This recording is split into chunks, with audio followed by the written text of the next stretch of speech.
What are your thoughts of Zilliqa? Well, uh, they've been the opposite of Elron. The only exposure I have are people who are in that community spamming my Twitter and Reddit and other things, basically telling me how they've already solved every problem that we seek to solve, and we're shit and they're great. I mean, if that's what you do, then I don't even take the time to read anything about you. I mean, congratulations, you've already beat me, so why do you even care?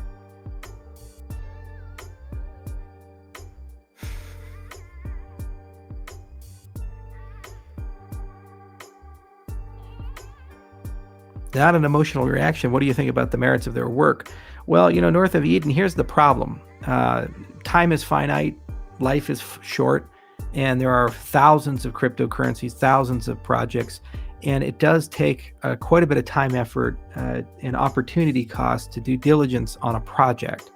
So I have to make decisions of, well, which ones do we look at? And obviously, if there's a strong commercial adoption of a project, regardless if I like it or not, I'll look into it because I want to understand why are they successful and why did they achieve what they've achieved. But if they're a small project and they're not particularly successful in terms of network effect or value, then I have to have a reason to actually look into them. And either because I hear through the grapevine that there's something really interesting about what they've done, and usually it's because I'll read one of their papers, because there's all kinds of papers being published all the time to ePrint or some other source, and something will come to me and I say, oh, I really admire that. That's really cool stuff. Like Ava Avalanche is an example of that, where I know him and I've met him many times. We talk over Twitter from time to time, and he's a good researcher and he writes good papers and he's a good booster of that project. So when I heard about it, I said, well, I should read the paper and I should look at what they're doing. And so I'll actually do a deep dive. But if I don't have a personal connection or I haven't seen anything that's from that side that really draws me in, the only reason I'll even look at it at that point is because I have positive, warm, fuzzy feelings about the community.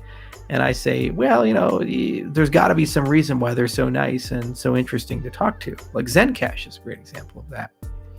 I really like Rob and Ralph and all the other people there. The Horizon community is wonderful. So I'll spend some time there. But if the community just shows up and says, we solved everything, you guys are all idiots, everything you've done is terrible, we're brilliant, you're stupid, why do you even bother, we're going to beat all of you. It's like, okay, all right, well, have a nice day. I just don't have time for it. Now, maybe that's naive. Maybe that's counterproductive. Maybe they do have all that stuff and their arrogance is justified. But then you have to ask, well, why haven't they gotten mass adoption and they're in the top 10 then?